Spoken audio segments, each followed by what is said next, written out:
I'm James Amble. I'm the son of Philip and Selma. I had two brothers, Gerald and Roger. They're both gone now. My dad, at the time that I was born, owned a little feed mill down by the Pine Creek. It was powered by the water going through Pine Creek at one point in time. No, the turbine was actually horizontal. The one that was there was horizontal, not vertical. But in fact, the mill was really powered by an outside engine. And I know when I went into it as a child, saw these belts all over the place, and And my dad had a helper at the time. It was Roger Smith, and that was Alfred Smith's brother, Steve Smith's brother, and I can't remember the rest of the Smith family, but it was Clara was the mother. And I know that the father had died in World War II. I think he was in the Navy. I don't remember for sure. But that was my start in Sand Creek. Okay, my name is FloyAnn Lofthus. My parents were Harvey and Vernon Knowlton. We came to Sand Creek in 1951 from Barron. My dad bought the home oil company with his brother-in-law Carl Hughes, and my mother bought the restaurant, and she ran that with her sister Eunice. And then eventually they sold that and we moved up to a little house. I guess that's all I know. Who were your friends and what did you do for entertainment or playing or any of those things? Who'd you hang around with? Barb Silt, Janet Anderson. We rode bikes up and down the streets, went swimming in the park all summer long, from morning till night. We put the suits on in the morning, we took them off and we went to bed, because there wasn't much else to do in the town. I guess it was about all the entertainment we had around Sand Creek. Well, my friends were Michael Severson, Kenny Nelson, my cousin Larry Lofthus, and also, later it was Gary and Jerry Dollo, and Larry Hughes for a little bit. And we did things. I remember one time we went camping up by, what was the name? I'm trying to think of the name north of town. Myron's? No, not Myron's. Keltner's. Keltner's. And we were up there, and Sam Krause was with us. He lived up on what's now the Glenn Anderson farm. Used to be Ted Hegna's. But that was, did a lot of bicycling, a lot of outdoor stuff because we didn't have anything to do inside. And that was about it. I also I ended up doing lawn mowing because our next door neighbors, the Mrs. Johnson, and I can't think of what it is, but what the name is right now, but it was just the house west of ours. Every month I'd go mow the lawn for $2. And with a hand mower, that was a lot of fun. And did you both attend school in Sand Creek? So tell us about your school days. Yes, we both attended school in Sand Creek. We started out in 2 little rooms, and then eventually Sand Creek School got to be 4. Was the upper grades. In the lower grades, we had the first 4 in the smaller room, and then 4 larger grades, or upper grades in the big room. I don't know, eventually we went, divided them all up. Then when the lower grade, or the 2 more buildings, or 2 more rooms were added on, so then we got to bigger rooms. So, I don't know, we had plays, operettas we had at school, had Christmas programs. We spent weeks and weeks preparing for the Christmas programs.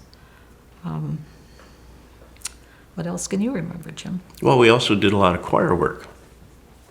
Did a lot of singing activities. And that's, I guess, that kind of developed the operetta theme of it, but we did a lot of performing for different events with our choir. But it was kind of fun. We learned a lot of things in our little 2-room school that later became a 4-room school because you you listened in as all the other classes were being taught, you know. And you'd always, find out, well, these people were working on this, and you'd think about that and go back to your homework. But it was a good process. Good education in a small school like that, more so than what it is nowadays. When they got 50 kids in a room, and we had what, 10 in our class? 10 or 12, yeah. 10 or 12. Something, yeah. Mm-hmm. So who were some of your classmates? Jim was one of mine. Yeah, FloyAnn was one of mine. There we go, yeah. So We had Kenny Nelson, he showed up once in a while. yeah, Mary Madison, Mary Jane Hagan, Jean Hagan, Roger Hansen. Roger Hanson. He went with us for all 8 years there. Stephen Donaldson came in, but I don't remember what year it was. He wasn't there with all the years. He was there, I think, for Merlin Madison. 4 years. Yeah, Merlin. Yeah. George Keltner. I don't know, I'm trying to think of the picture of our class reunion last year, and I can't come up with anybody. Oh, that's true. Well, George Karen wasn't Nelson. there. Karen Nelson was one, yes. How about teachers? Judy Sparby. Oh, Judy and Sparby, yes. Jean Hagan. Yeah. You already said I that. mentioned her, yeah. Okay. Oh, we had Mrs. Stensby for a teacher, and we had Mrs. Hoggestoon, Mrs. Deach, Lois Deach. Yep. Mrs. Sockness. Mrs. Sockness would be a good one. That was first And- grade. She came all the way from Rice Lake. And we had a Mrs. Hickey. Now, I don't remember her, but I was looking in some books last night, or some papers, a box of stuff, and I saw Mrs. Hickey, so she must have been there. I don't remember that one, but I don't know, maybe a short one or just an interim one or something, I'm not sure. Mrs. Lee. Yes, we had Mrs. Lee too, yeah. We had a lot of I teachers. think she only taught for a year. They didn't stay very long at our, No, did they? They all left. They found other jobs. I don't know why, but Can't imagine. Mr. Well, Price. Oh, gosh. And then I can't remember who was teaching in the room next door. The lady over there was always giving him a hard time about something. Yeah. They were joking between themselves. Okay. Yeah, it wasn't professional hard. It was just kidding each other. Yeah. I remember one time she told him that, see, you got a new girlfriend, Shirley, huh? Yeah, and Shirley with red hair, SURELYREAD.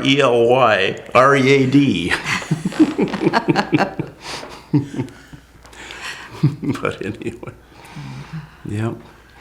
But then we got the addition to the school in what, 53, 54? Well, I remember. I don't remember. I know, let's see. It would have been, because we would have been in the upper two rooms, so we had to be in the 5th grade. Okay. So it had to be 56. And the gymnasium was put on in 56. That came with the addition of the school. And so that gave us a place to play when it was bad outside. Although the gymnasium was just cement block and cement floor. But then we started having basketball. That's what I was going to say. We had basketball games and cheerleaders. Yeah. Yeah. And the funny Played. little scoreboard, it had the pegs on it, and they put the numbers on, and We played Dallas and Ridgeland and New Auburn. I can remember those three. Yes. I'm not sure if it was New anybody Auburn had else. this big kid that was awful. Yes, they did. Chase was his We were- name. Last name was the Chase. I can remember. No, it was Henderson. Chase? Oh, okay, maybe it was. I don't know. I don't know. Because he was actually a relative of Larry Lofthus. Oh, okay. And it was through person's name was Buck Henderson, was Larry's uncle. And he was somehow related that way. I don't remember what it was, that's but not it was very terrible. I mean, this kid was 6'3" in 8th grade, and he just got the ball and threw it down the court. And it was terrible. So before the gym was built, what kind of recess activities did you have? Kick the ball. Kick the can. Kick the hand. Kick the ball yeah. around. Played a lot of- Softball. Ring around the rosy. Yeah. You know, all did those that. good things. Red Rover? Yeah, Red Rover, I'm sure we played. And we played some football outside. Yeah. And softball. Yeah. Now, that was the thing, was to get to school early in the morning, because then you could play softball. And I know we had some good players. I can't say that I was ever a very good softball player, but How did you get to school? well, in my case, I walked, except for the year that the bridge was put in. And because it took 6 miles to get to school, I took the bus. It wasn't really a bus, it was a Chevy station wagon. It was like a 53 Chevy station wagon, or 52. Cora Peterson. I was going to say Coral Peterson or Hans Peterson drove that, I'm Yeah, sure. Hans Peterson drove the big bus, I believe, the bigger bus. Oh, sure. And Cora drove the station wagon. Well, And I walked 2 blocks. Yeah, you weren't affected by that. Yeah, I wasn't affected No, by the no. bridge that was out. No. Yeah, just took me 3 minutes and I was there. But then back to 1956, when they rebuilt the school, we didn't get started in school until it was the end of September, 1st of October. And I don't know if anybody remembers that, but we went to school on Saturdays. Yes, because in order to get the number of days in. And I remember at the time, I think Hilda Wentland was one of our teachers. Sure, she was. Yep. You remember the time that I don't know, Hilda was having a bad day, and it was a Friday? Every day. Well, it was worse this day. It's worse than usual. Sorry. And poor Hilda was saying, well, Cut, Deb. no. We're going to sing a song. Sing anything you want. And you remember what Karen Nelson started? Well, it's The hard to old gray say. mare. She ain't what she used to be. And I think that was the last year Hilda taught school. Probably the last day. No, it wasn't the last day. It was too early in the spring, so she had to put up with this for another 4 or 6 weeks. Who was your favorite teacher? Oh, wow. Who was my favorite teacher? I just don't remember that I had a favorite one. Probably Mrs. Deach. I think it'd be between Mrs. Hoggeston and Mr. Price. I was going to say Mr. Price was an awful good teacher. Yeah, because he lived in the town. He moved to Sand Creek and stayed in Sand Creek. There was a lot of activities that he could do that the other teachers couldn't, because they were always going back to Chautauqua or some other city. And so that's how come we got the operettas and of course, then we were spending more time at school, but. And he wasn't married. Yeah, he he had wasn't time married. to spend. But 1956 and 57, we started playing basketball because we had a gymnasium. You remember who our Yeah. first coach was? Your brother, Gene. Oh, really? Yep. That's the year he graduated in 57. But he took the time to, teach us something about basketball, because we didn't know a thing. Oh, There's a ball and there's a hoop, and you're supposed to put the ball through the hoop. that was nice of him. That was about as far as I it went. remember that. Yep. When you were growing up, what were the businesses in Sand Creek? My- Bob Deach had his shop down there where the telephone company little shop is there, that next to Severson's store, across from, I don't know who's there now, next to the telephone company. And then Then he Post became op. successful. he became successful and built a big And then he- brick building, yeah. Well, the corner. he bought the property that the Dollhoes were renting. Right. And there was an old house. It wasn't in very good shape, but he tore it down and built his shop there Shop for there. TV, radio repair. Yeah. I suppose the feed mill is on the south end of Sand Creek, That started in 48. 48. Is that when your dad moved there? No. They actually bought some property that's just south of here. There was an old feed mill there that he bought from Thomas Prusick in 1941, I think was the date. And he started business in 1941 Okay. down there, yep. But then the Farmers Union gave him an offer he couldn't refuse in 1948. And He managed the feed mill from 48 to 64. And it was kind of interesting. One of his employees that was down in the old feed mill was Roger Smith, and he went with him to the new place. And then Roger later went to New Richmond. New Richmond. Mm-hmm. Okay. Managed the feed mill in New Richmond. Then there was a gas station on the corner there. Was that Rodney Nelson that run that gas station? I don't know. Yes, the mobile station. Mobile. Mm-hmm. Bud had a blacksmith shop there in the corner. Mm-hmm. And Selmer Severson had his grocery store. Snort had grocery store and post office, that building. And also a locker facility. Oh, sure. Mm-hmm. And then he had a photography business there for a while. Yes. Because I know when we got married, Mm-hmm. that's who took the pictures. And then the home oil, or the home oil company and the restaurant and Gilbert's And the farmer store. and the farmer store. Mm-hmm. And that's a lot for the little town of St. Crick compared to what it is now. Mm-hmm. Not much. Yeah. And then the building across from the Clover Farm store, Snort's store, Oh, was a garage for Donaldson. yeah. Mm-hmm. And he kept his trucks there. And forgetting about the barber shop. The barber shop and Yeah. The Sand bank. Creek Commercial Club And the bank. built too. the barber shop so he'd have give somebody a place to come in once a week to cut hair. And then So was there who was in there before Steve was in there? Steve Smith was, I know, but I don't remember the names, but they were only there for a couple days a week, I they believe. just come in. Hmm. They'd come in, and because there weren't that many people that were using it. Not too many people got haircuts in Sandkirk, you mean? No, they probably went someplace else so they could have a beer with their haircut. Why was there no beer in Sand Creek? In Sand Creek, there is no beer. That's why we drink it there. That was usually the White Birch. 2 miles down the road, you go to a bar. Yep. Yeah. Mm-hmm. Well, did you have any adventures growing up, like things that you can tell about that were unique and special? Well, a very special event would take place at Halloween every year. Because, there was a lot of tricks being played. I mean, as children, we'd just go around and do trick-or-treating there. We didn't do treats in the beginning, but then, we might have a bar of soap.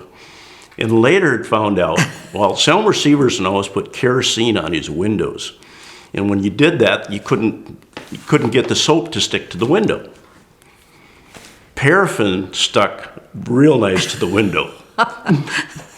So it had a little bit of paraffin, and we did Selmer's windows with the paraffin, and then, that was good. But probably one of my favorites was 1962. We got some freezer paper, and, that paper had kind of a waxy side, plastic side, and then just a paper side. And we made a big sign up, "Don't blame me, I voted GOP," and put it on Juno Johnson's house. Which was perfect because you coming from the south through Sand Creek, going past the feed mill, here's the big sign right there looking at you because the turn was there, And I know he loved that because, if there was a Democrat on the ticket, he'd vote. If there wasn't a Democrat, he wouldn't vote. So it was kind of fun without doing any damage. I don't remember anything. I was a good little girl at Halloween time. I just sat and watched my dad go after them all afterwards. Try to Because figure your it out. dad was what? My dad was the constable in St. So Crick for you years. couldn't get away with a I thing couldn't get away with anything, so I was good. unless he was out of town. Yeah, and he was never out of town on Halloween. But for years and years and years, he'd sit up. But nobody ever done anything, really bad. Just had a lot of fun. He just made sure that the roads kept clean and all that stuff. So it was interesting. Well, my older brothers got involved in some stuff that was kind of, they'd pull a lot of pranks. And one year this was really funny because there used to be the Paulson's egg plant where the senior citizen center is now. And they had an outhouse, okay? So these guys decided they're going to move the outhouse, and it was like 3 or 4 of them, and they were there moving the outhouse, and Alfred Smith fell in. So that kind of ruined his Halloween, I think. And I don't know what he told Clara when he got home, because, you know, his mother, I don't think, really cared for that. But we did some pranks, but my brothers, my older brothers, Roger and Gerald, they were 8 years older than I was and 10 years older than I was. They really pulled some pranks. And Clifford Nelson decided one year that he was really going to get the pranksters to stop, you know, because they'd just do terrible things around his barn, his place. They'd move the hay loader, they'd move his tractor, they'd move his wagons, everything get moved. And so he and what was her name again? I can't. June Cliff. Yep. Okay. She was kind of the housekeeper for him, and she cooked a bunch of food, and he got all the pranksters to come in and have lunch with him, a late lunch. And he thought this would help out a lot. Well, half of them would go in and eat, and the other half were out moving everything around, and they just switched people, and it was awful. He'd end up with stuff run up the flag. Wasn't there a flagpole at the farmer's store? I think there was. And there was stuff run up the flagpole at the farmer's store, and he'd find his stuff all over town. It'd probably take him a couple of days to get everything back in shape. But then I also heard a story about Dennis Gilbert's. And this was told to me by Hilda Wentland, okay? And it was the new cars were about to be shown at Gilbert's Motors. And so he, and I don't remember who was with him in this, and somebody should ask him about this, but he had a sign up in the window for the new cars for whatever year it was, 1954 or whatever. They took this real old, crummy-looking car, pushed it into the showroom, so the next day when people went by, they saw like a 1928 Plymouth just battered and torn. But that was Halloween in Sand Creek. Mm-hmm. Then there was a time when I wasn't on this either, but I can remember the boys cooning watermelon out at Severson's. They would, you know, I don't know what they did with them. I think they just splattered them on the ground. And I can also remember you guys building a race car. Oh, yes. And Barry was in on that. Barry and Steve, Ronnie, Anderson, Mike. I think you raced one night, didn't you? No, you finally got the car going? Oh, no, it was much more than that. Was it? No, it was Barry and Ron Anderson and myself and Paul Gilberts, and I don't remember if there was another one involved in that put, it was $20 a piece or $25 a piece, and bought this car from Gary Madison. Okay, lived north of town. Yep. Mm-hmm. It Bill was, and Jemima's yes, son. yes. Mm-hmm. And he had an accident with it, and I think he had rolled it slightly. Okay. And we bought this thing for $60. Okay. And it had 60,000 miles on it. And well, we took it to Ronnie Anderson's parents' garage. And Barry came with a welder.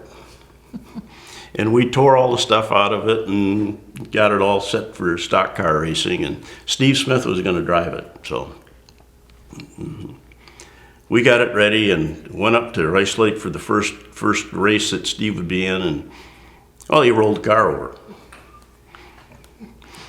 And the radiator went out, and so, we got to go find a radiator. So we found a radiator, and we ran some more races. And then it was towards the end of the year, and there was a local person, Bobby Anderson, that did a lot of racing in Rice Lake and Eau Claire and other places. And his car had gone completely bad. His motor blew up or some such thing, and so we asked him if he wanted to drive this, and he did, and away it went. And if you notice, Gilbert's Motors still sponsors racing, and that's when it started, and I think it was 1960. Oh, really? Okay. Mm-hmm. Yeah. So that car actually raced for 2 years. Oh, see, I don't remember that. And it got so bad because it had body mounts on it, and we'd try to put a jack on the rear bumper. And at first, you'd only have to jack it up this far and you could change the tire. Well, by the end of that, you were at the end of this jack and it was probably 3 feet high and we were just getting the tire off the ground. But that probably kept us out of a lot of trouble. You both went to Chautauqua High School. What was high school like? It was not much different than going to grade school. It was, except we had to go to different classrooms, but, really, I think our education that we got carried us pretty well into high school. We didn't really have problems that I know of. No. Going to high school was a little scary to begin with, coming from a small town and trying to invade the Chautauqua kids that are all already got their peers, so we had to break into their mold up there, which was a little bit different, so. Other than that. Mm-hmm. Oh, another aspect of life was church. Tell us about church life for the two of you. When we came to Sandcreek in '51, we lived in town. We had two choices, either the church in town or the church out in the country, and I'm not sure why we chose the church in the country. I don't know if it was the pastor that made the difference or people that we became friends with, but anyway, we went to our Savior's, and all through confirmation and wedding, and we stayed at our Savior's. We had Pastor Michelson or Dr. Michelson for confirmation, which was a treat, but we got through it. And I guess the same with you. Mm-hmm. Yes. Yeah. Well, my mother had gone to Our Savior's since she was a child, because I think the church was built in the 1870s. And so her family had gone there, and I think actually helped some with the construction of it. So she was really tied to going there. And of course, the Lofthus family is buried out there. And so that was kind of what drew her there, which of course then draws me to there. But I can remember when I was young, that they'd have a spring cleaning day. And it was somewhere in April, something like that, maybe mid-April, and go. A bunch of the men would go out and rake up the cemetery and the grounds around the church. Mm-hmm. And at first there was no indoor toilets in that church. It was all outdoor toilets, and there was a little area away from the church where the toilets were, and there was a fence around it and like that. And then I don't remember when the church was added onto, but then they added onto it so we could have indoor toilets down in the basement, and we had Sunday school classes down in the basement and other activities during the week down in the basement. But that was kind of an interesting thing, because there was a lot of time spent in church, because we had a youth program that we were there. Youth fellowship. We called it, youth fellowship, that we were there once a month on Sundays. And then there was Luther League, which was once a month on Sundays. And then you remember when we went to the Luther League convention in Miami in 1961. We had, I think it was, I don't remember what the cost of it was, but we had car washes and we had a bunch of stuff to get some money. I think there were bake sales, but we had a car wash at Donaldson's garage. Remember that? Yeah. Yeah, went down to the basement of the garage and we were washing cars. I don't know, I think we did 15 cars one day, and for $1 a piece, that was a big deal. And we went on a train to Miami. From Eau Claire. Oh, it was a long train ride. Well, when you go to Chicago and you spend, 5 hours? With very little air conditioning because the train was stopped. Yeah. Yeah. But that was kind of fun. It was interesting. It took, 2 days to get to Miami? I don't know. I think it did. I think it was 2 days. 3 days? Seemed like Okay. a week, but.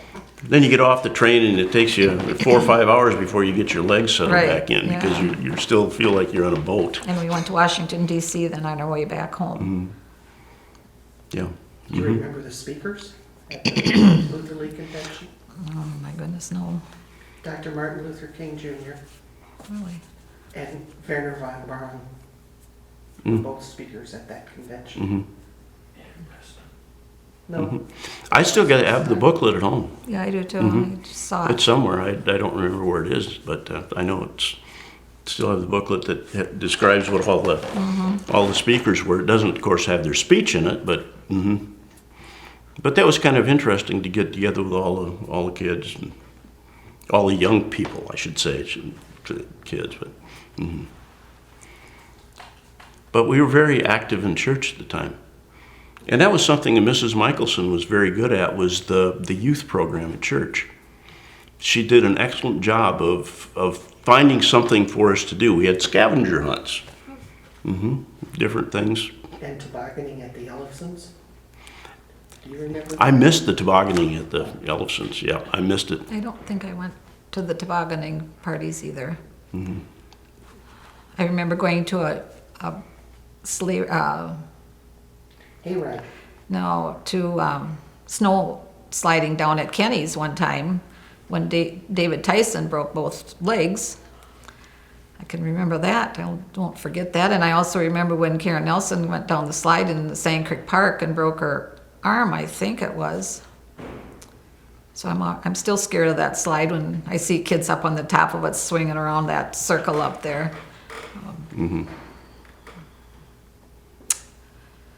Another part of our life was 4-H. Were both of you involved in? I was in 4-H. I had sewing, I presume, and cooking. My mother was the leader for cooking. I don't remember who was sewing, if that was my mom too, or was that your mom that had the sewing, or Helen Anderson, was that her that had the sewing? I went to all the fairs. Probably didn't do very good, I don't remember, but I don't know, were you in 4-H? No, I guess I must have flunked 4-H. Yeah, I was in the Boy Scouts also. Okay. Yep. Yep. Troop 95 out of Sand Creek, Wisconsin, and we met in the basement of the Clover Farm store. Okay.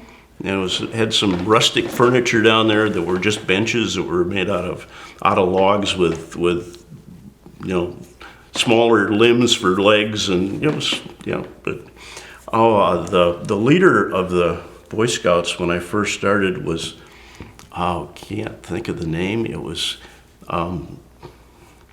go ahead if you remember. Was it Conrad? Yes, Conrad Highland. Yes. Will you start that again, just saying the leader of the voice? Yeah, I can do that. Yeah. Okay. Yeah. Yeah, the leader of the Boy Scout troop in Sand Creek when I started was Conrad Highland. We had the Gary and Jerry Dalho were part of the group. Larry Lofthus was one of the Boy Scouts. I think Kenny was one of the Boy Scouts, Kenny Nelson. Barry was a Boy Scout. Barry, okay, Barry was a Boy Scout. My brother still in it when you were there? No, Gene wouldn't have been. Okay, he'd been older. Because he would have been in one of the explorer groups if he was still in Boy Scouting because of his age. Well, he almost made Eagle Scout, not quite, but, so he was in it a long time. But that does remind me, we did have somebody that did make an Eagle Scout in Sand Creek. It was Bruce Nelson, Sure. Karen's Karen brother. Nelson's brother. Yeah. But I think my parents wanted me to be in Boy Scouts probably because of the 1 week camping trip in Camp Phillips, which for not a lot of money you could go to Camp Phillips, and there were several of us who went up there for spend a week in the summertime at Camp Phillips. It's north of Rice Lake, and it was a good trip. I remember that the first time we went up there, they had this each year they had this thing out of each one of the cabins. There'd be somebody that would be elected as I don't remember the Indian name for it, but they would be sent out to do a special project. And the first year I was there, Dennis Knutson was elected as a special person, and it was all of us voting on it. and Dennis Knutson won the ballot, I guess. And I say that I guess because you had to go a day without speaking, and his task was, with the other people that were elected on it, was to build a bridge. And there was no nails, so they had to go cut some little trees down and rope them together and things like that. And, yeah. And we learned how to make bracelets out of, that was big thing. Yeah, I can use that a lot in later age. Yeah, I go to the old home and make bracelets and make, well, maybe not. But it was kind of fun. But I think it was, more, my parents got a week off from me, so. That's probably it, yeah. Now, you didn't have such a thing in 4-H. No, we didn't have such a thing. No. But did you ever go to Luther camp? I went to Luther camp. No, I did not go to Luther camp. I went to Papa Gassett camp with Carol Sarkness, Oh, okay. because she was my neighbor. I guess I forgot to mention her as a friend. Also in our class. Yes, she was in our Yeah. class too. Oh, goodness, we missed Yeah. one. So that was interesting. I enjoyed that. It was fun. Yeah. Met some new friends. Did you go to Luther camp? No, I didn't. My brothers went. Yeah. And I think that's how my parents got rid of them for a week out of the year. Was, I think, if I remember right, it was two years in a row that they went to Luther camp. Oh. Both of them at the same time? Both of them at the same time, yeah. Yeah, so they could both be out of the house at the same time. Okay. You figure this out as you get older, as you get to be a parent yourself, you kind Yes. of, there's ways to take care of this. So, after high school, each of you went on and did something. Tell us about that. Oh my goodness. Jim, he did a lot, but I did not do too much, except I stayed home and got married, had a family. I had 3 boys and a girl, Rich, Paul, Eric, and Wendy. And I have 11 grandchildren. Barry passed away in December. I still own the farm, and we have a trucking company based out of Bloomer. We have 9 trucks of our own and 7 trucks leased on. Our farm is still up and running. Rich is going to put the crops in this year. We have a guy renting the barn to milk cows in. So I'm just sitting back in the house wondering what's going to go on with the rest of the stuff. I walked out last night. We had friends here from Illinois, and they know this lady that owns the Oliver Tractor magazine. It's a Sherry somebody, and they're in Girls with Oliver Tractors. And when they drove in my yard last night, they saw I had an Oliver, and he said, "Oh, do you have Olivers?" And I said, "Well, yeah, maybe. How many?" I said, "Well, maybe 20. Well, anyway, we went out and took a picture last night. We come up with 12, but I'm sure there's more there that they didn't find. So that's what I have to deal with right now. Finding all more my tractors. Finding all my tractors, yes. Check the creek, maybe a couple of them washed down. But I could have this spring. Could have, yes. That's the story of my life, I guess. Mm-hmm. Well, out of high school, I worked for a summer in the feed mill, which was a normal event. I put together enough money to go to college, and I went to the University of Wisconsin. And I went there for a year, and I had such a good time, they asked me not to come back. So I obliged, and I went and got a job. But it was also then, it was 1964, so that meant the draft. I went to work in 1964, in Janesville, Wisconsin, at the Chevrolet factory. And they were at that time starting to build the 1965 Chevrolet, which was a totally different car than it had been in 1964. And it just happened that people didn't know how many real people they needed to build the car, so they were hiring a lot of people every day. So that was my start in the automotive industry, and I stayed with GM for 42 years. Now, the interesting part of this is they gave me a test that showed me I'm colorblind. And shortly after showing me I'm colorblind, they assigned me to the paint department. Which, at the first it didn't make any difference because it was all prime. So it didn't, but I started out on first shift, and after 90 days in the union, 90 days outside the union, after 90 days I started paying union dues, but then I got put into a seniority level, and I went to second shift, and then color became important. but I found a way around it, so it was okay. But in 1965, in May of 1965, June 1st of 1965, I went into the office. And I actually took a cut in pay to go to the office because I no longer had overtime. And in 1965, we worked every Saturday with the exception of Good Friday, that Good Friday Easter weekend. So I could actually have 40 hours instead of, 60 hours a week.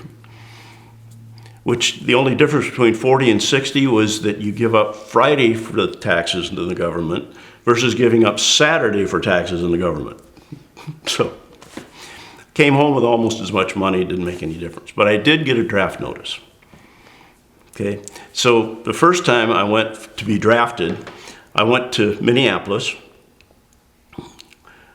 and the recruiter said, well, I'm going to turn this into the Air Force, and we're going to try to get you in. So I avoided the draft by joining the Air Force. So there I was. Now I'm occupied for 4 years, well, almost 4 years in the Air Force. And during that time, I went to, of course, basic training in Lackland, Biloxi, Mississippi for training in my technical skill. And then I went to Darmstadt, Germany for 3 years and listened to the Russians in the Ukraine. And at that time, it was Czechoslovakians in Czechoslovakia. Okay. And it was kind of interesting, and I couldn't say anything about what I did until the Cold War was over and it was all cleared that I could say something. But I listened to Russian military. I took Morse code off of Russian military because the Russians didn't have an infrastructure that had wires. So they blasted everything towards Moscow to let them know what was going on, and it radiated everywhere. We could pick it up in Germany.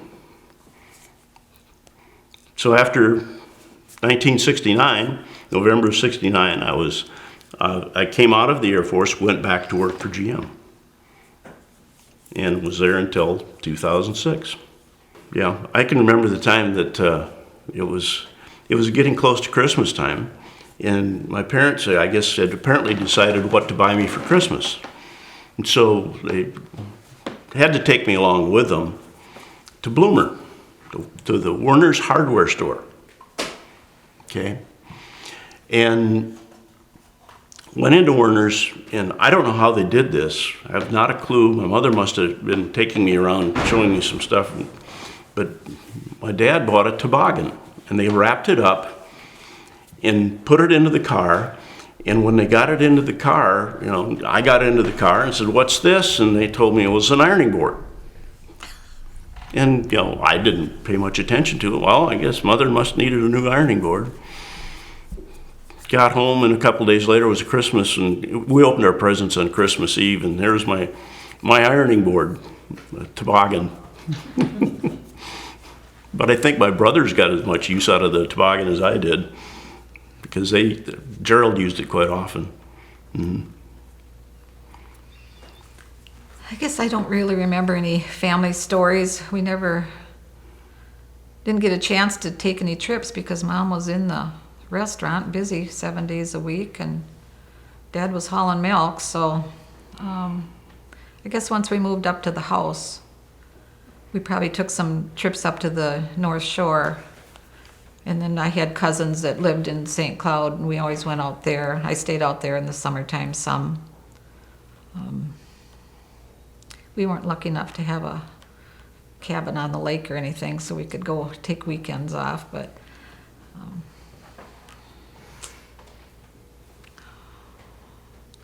Do you have any other stories you'd like to tell about Sand Creek?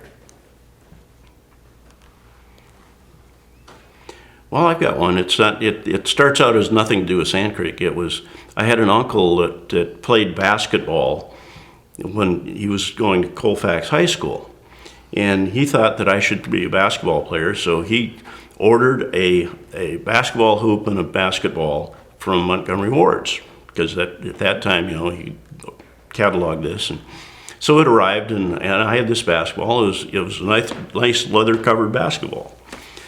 Well, I was too young to put up the hoop, and it required a little bit of work, so that kind of sat by the side. But then the gymnasium was built, and so now I had a place to take the basketball and started playing basketball in the gymnasium.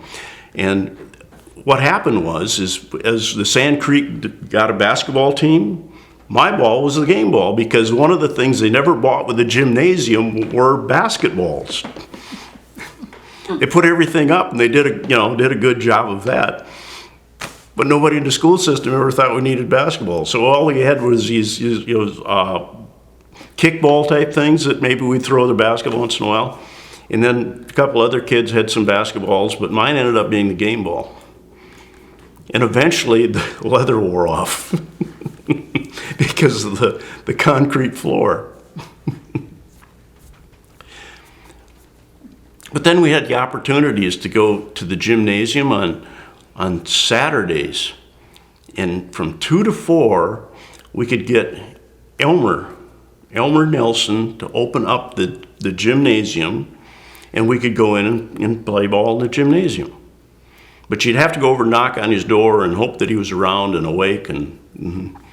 But then, he'd come around and tell us, well, you got to go home now. I have to lock this up. But, sometimes it was 4, sometimes it might have been 5, but eventually he would show up. Yeah. Now, I don't know if anybody remembers Sand Creek, the cement block building that's just north of the feed mill. It's now a garage. It used to be the city hall, or the town hall, I should say, town hall. And that's where people would go vote until the gymnasium was built. When the gymnasium was built, that was kind of co-built with town funds and school funds. And I guess they lost the paperwork on that, but in any case, that gymnasium for a long time was used as the voting place. From 1956, when it was completed, until it probably still is. No, now they vote in the fire hall. In the fire hall, okay. No? It's now back in the school, but in the Grace Nyhus room. Oh, okay. Down. They vote in the Grace Nyhus room now.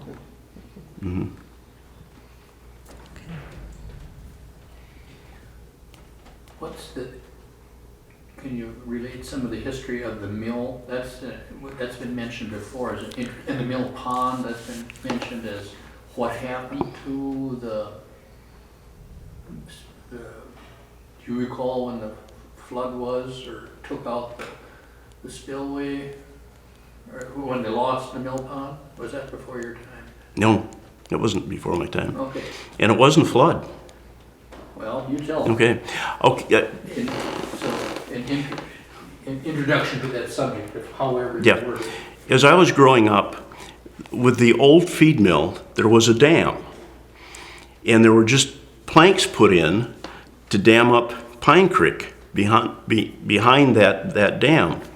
And we'd have a pond. And in the wintertime, the pond was used for ice skating. And it was safe up to a point close to the dam, of course, because there the ice was too thin. And if you went too far up Pine Creek, it was unsafe because the water was rushing too fast. But there was quite a few years that we could go out on that pond and we could ice skate. Well, not knowing, what goes on with the dam, but in the course of the ice going back down the creek, it would pile up against the spillway. And because it piled up against the spillway, it would start backing the water up and flooding upstream. So my dad would have to go out in a boat and put dynamite into the ice to break the ice up so that it would then flow through the spillway and relieve all this flooding from upstream. And so he got tired of doing that, and basically the water that went through the spillway had been diverted from the actual path of Pine Creek. And there was still a little stream that went through that was south of where the spillway was. And at one point in time, he tapped Kenny's dad, Kenneth Nelson, on the shoulder and said, "Hey, would you come help me with this? Because I want to revert back to the original path of Pine Creek and not use the spillway. And for everybody that had a dam had to have a permit from the state to have the dam." And I believe it was in 1957 that the water was diverted, that Kenneth Nelson came with a front end loader and dug enough away from the bank of that so the water would then go back to the original path of Pine Creek and not go through the spillway. A year later, the state came out and dug up there was a brass plaque in the ground that they dug up and took it back to the state. That was the official plaque that gave you the rights to have a dam. They took the rights away, which was just fine. Except we no longer had a place to ice skate. And then I guess downtown what they did is they flooded the tennis courts and did some things there so they could ice skate and play hockey. And FloyAnn, you have some stories about your brother. My brother. My brother was a interesting guy. He liked to party a little bit too, I think, driving fast. He had some wild cars, I guess, and had some Anderson brothers, I think, that he was party with, was Dwayne, I think. And he also, was it Windy Winget? What was his name? I think Yeah. Windy. Windy, yeah. I don't remember what his name was, but it was always called Dwayne. Dwayne, he was a Dwayne too, okay. He was real good friends with him, and I remember he was killed when he was in the service, going over a bridge, I think, wasn't he? It exploded on him, I guess I can remember that. My brother went to Colfax to school for a couple of years, and I guess they kicked him out of Colfax. So then he went to Chautauqua, finished up in Chautauqua. And he never did tell me really why he left Colfax, but I think so he could play football in Chautauqua, actually. Other than that, I don't know. He never told me all the things he got into, so I really don't know about him. Any roller skating stories? Oh, I was so good at roller skating, every time I went down the ramp, I fell down. That was a fun place to go, to roll down to the roller skating rink on Sunday afternoons. Where was the roller skating rink? The roller skating rink was down on down on 64, I guess. The River Road, I guess, in 64. Used to be Yeah, the west side of the river there. yeah. Mhm. It used to be or it is now, I guess. I don't know what it used to be. A truck spot, truck dealer, truck repair shop, I guess. Yeah, it was a garage. Garage. Started out as a garage. Okay. I guess Stan and Lorraine Gilbert's run it? Yes, they did. When it was the roller rink. I owned my own skates. It was fun. Had pom-poms on the toes. You always had that. You know, I had to make our pom-poms out of yarn. It's a good place to congregate. Did you go roller skating? Oh, yep, I did. Did you? Yep. I'm not sure. I think it was Saturday afternoon Was it that I went. Saturday? But yeah, for $2 you could roller skate for 4 Yeah. hours or something like that. But I had to rent my skates. I didn't buy skates. Oh. No. No. But I was doing so well one day. I hadn't fallen once, and I was going around and around and around doing really well. Went down the ramp, and it was so embarrassing because the floor of the skating rink was higher than the floor of their little concession stand. Yep. Yep. So you went down this ramp, right on my butt. And you never went back again? Oh, I did. Yeah, that wasn't. You have to get over those things, you know. Yeah. Yeah. Admit to the failures. But they had a ballpark down there too, and that's where the Sand Creek baseball team would play. Okay. And that was they played Sunday afternoons, and Oh. I remember Ivan Person and Can't think of the name of the one guy that was just a tremendous athlete. Oh, Clayton Hart. I don't know him. Clayton Hart. Well, he's from the Colfax area, north of he was south of 64. Let's put it that way. And then Johnson, big burly guy that lived down south of 64, on the river. Dennis? Richard Johnson. Okay, Richard Johnson.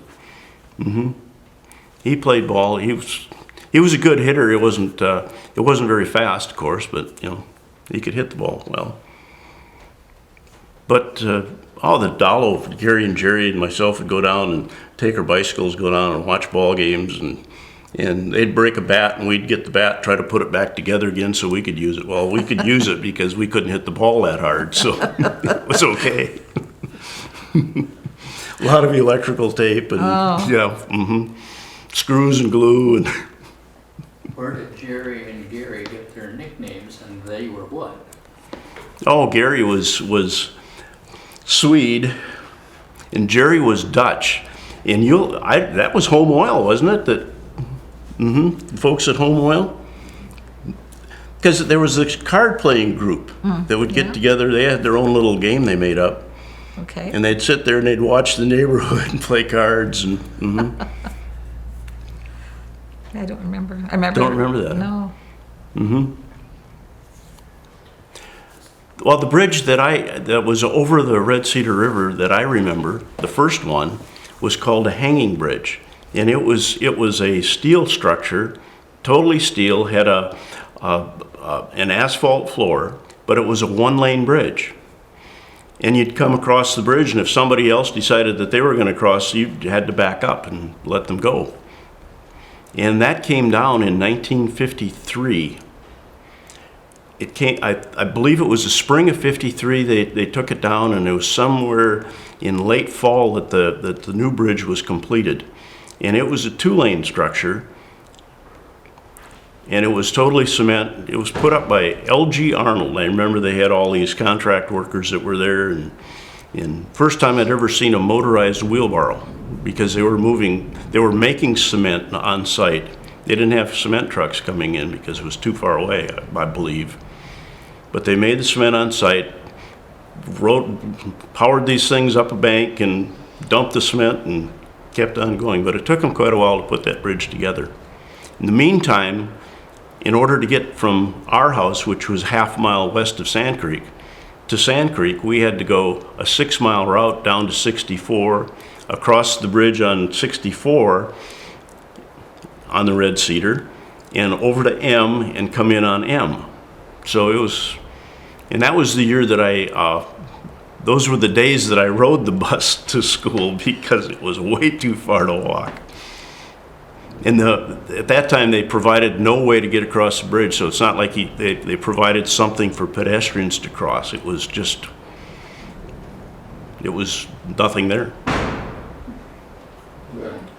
What is it about Sand Creek that draws you back or keeps you here?